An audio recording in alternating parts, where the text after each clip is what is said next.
નમસ્કાર, હું રાજ. આપ જોઈ રહ્યા છો સ્પાર્ક ટુડે ન્યૂઝ. પંચમહાલ જિલ્લાના સુપ્રસિદ્ધ યાત્રાધામ પાવાગઢ મહાકાળી મંદિરે રવિવારના અવસરે વહેલી સવારથી જ ભક્તોની ભારે ભીડ જોવા મળી હતી.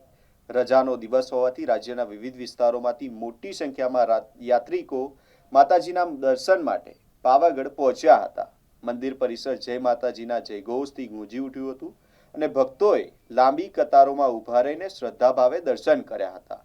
વરસાદી માહોલ અને ડુંગર પર છવાયેલા ધુમ્મસે સમગ્ર વાતાવરણને વધુ રમણીય બનાવી દીધું હતું.